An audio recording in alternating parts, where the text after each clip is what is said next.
Hi everyone, welcome back. Kannur dental കോളേജിൽ ആത്മഹത്യ ചെയ്ത നിതിൻ രാജിന്റെ വിഷയത്തിൽ അവിടുത്തെ സഹപാഠികൾ അധ്യാപകരെ കുറിച്ച് മീഡിയയിൽ പറഞ്ഞ കാര്യങ്ങൾ ഇപ്പോൾ വൈറലായിക്കൊണ്ടിരിക്കുകയാണ്. അവരുടെ വാക്കുകൾ ഇങ്ങനെ: എന്നെ ഒരു പ്രാവശ്യം ഉത്തരം പറഞ്ഞപ്പോൾ പുള്ളിക്ക് കേൾക്കുന്നില്ല എന്ന് പറഞ്ഞിട്ട് ഫുൾ ക്ലാസ്സിലെ കുട്ടികളുടെ മുന്നിൽ വെച്ചിട്ട് ഞാനൊരു പെൺകുട്ടിയായിട്ടായിരിക്കാം എന്നെ അടിക്കാൻ പറ്റാത്തത്. ഒരു ചെറുക്കനെ വിട്ടിട്ട് എന്നെ അടിച്ചു. എനിക്കപ്പോൾ ചിരിച്ചു നിൽക്കേണ്ടി വന്നു, പ്രതികരിക്കാതെ. ആ ചെറുക്കൻ നിസ്സഹായനാണ്. സംഗീതാമയം ജാതിവരി പറഞ്ഞിട്ടില്ല എന്നില്ല, പക്ഷെ അത് നോക്കിക്കൊണ്ട് നിന്നു, പ്രതികരിക്കാതെ.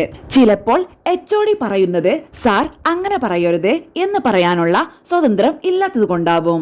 ബ്ലാക്കി, വൈറ്റി, കോക്രോച്ച്, തിന്നെ ലിന്നെ, ഫാറ്റി ഇതൊക്കെ പറഞ്ഞ് നമ്മളെ ആക്ഷേപിച്ചിട്ടുണ്ടായിരുന്നു. നമ്മൾ കംപ്ലൈന്റ് കൊടുക്കുമ്പോൾ അതിനെ ജസ്റ്റിഫിക്കേഷനായി പറയുന്നത് നിങ്ങൾ ഡോക്ടേഴ്സ് അല്ലേ, അപ്പോൾ ട്രെയിനിങ് ആയിട്ടാണ് നിങ്ങൾക്ക് തരുന്നത്. ഒരു ബാച്ച് മൊത്തമാണ് പുള്ളിക്കെതിരെ കംപ്ലൈന്റ് കൊടുത്തത്. നമ്മളോട് മതമേതെന്ന് ചോദിക്കാറുണ്ടായിരുന്നു, പക്ഷേ നിറത്തിന്റെ പേരിൽ അധിക്ഷേപം ഉണ്ടായിട്ടുണ്ട്. അദ്ദേഹം ക്ലാസ് അല്ല എടുക്കുന്നേ, ഇതാണ് എടുക്കുന്നേ.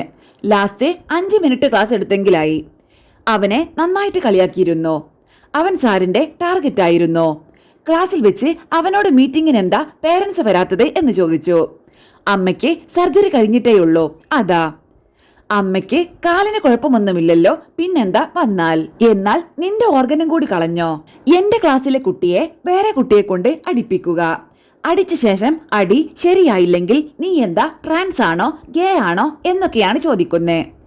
നമുക്കൊന്നും മിണ്ടാൻ പറ്റത്തില്ല. അവിടെ കംപ്ലൈന്റ് ചെയ്തിട്ടില്ല, പേടിച്ചിട്ട് തന്നെയാണ്. ചെയ്താൽ സാർ എന്താ ചെയ്യാൻ പോകുന്നേ? നമ്മൾ എക്സാം തോൽപ്പിക്കും. 5.5 വർഷത്തെ കോഴ്സ് 12 വർഷം ഇരിക്കേണ്ടി വരും. ആ ഒരു ടെൻഷൻ കാരണം ആരും ഒന്നും മിണ്ടാറില്ല. സാറിന് സസ്പെൻഷൻ എന്തോ കഴിഞ്ഞ വർഷം കിട്ടിയിട്ടുണ്ടായിരുന്നു.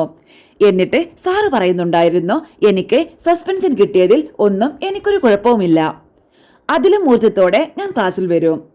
നിങ്ങൾ എന്താണെന്ന് വെച്ചാൽ കംപ്ലൈന്റ് ചെയ്തോ, എനിക്ക് ഒരു കുഴപ്പവുമില്ല. ക്ലാസ്സിൽ പബ്ലിക്കായിട്ട് പറഞ്ഞിട്ടുണ്ട് ഞാൻ ഒരാളെ കൊന്നിട്ടുണ്ട്. എല്ലാം സത്യമാ. ആ കുട്ടി പറഞ്ഞതൊക്കെ സത്യമാ. ഇതിൽ കള്ളത്തരമൊന്നുമില്ല. സാർ എന്ന് വിളിക്കാൻ പോലും തോന്നില്ല, അത്രയ്ക്കും മൃഗമാണത്. സാറല്ല. ഇന്നലത്തെ ദിവസം ഒന്നും കഴിച്ചിട്ടില്ല, ഒന്നും കഴിക്കാൻ പറ്റുന്നില്ല. എന്താ ചെയ്യേണ്ടേ എന്നറിയില്ല. ഇനിയിപ്പോൾ ഇത് പറഞ്ഞിട്ട് എൻ്റെ ജീവിതം ഇവിടെ ഉണ്ടാവുമോ എന്ന് പോലും എനിക്കറിയില്ല. പക്ഷേ എനിക്കിത് പറയണം. രാത്രി ഉറങ്ങാൻ പോലും പറ്റുന്നുണ്ടായിരുന്നില്ല.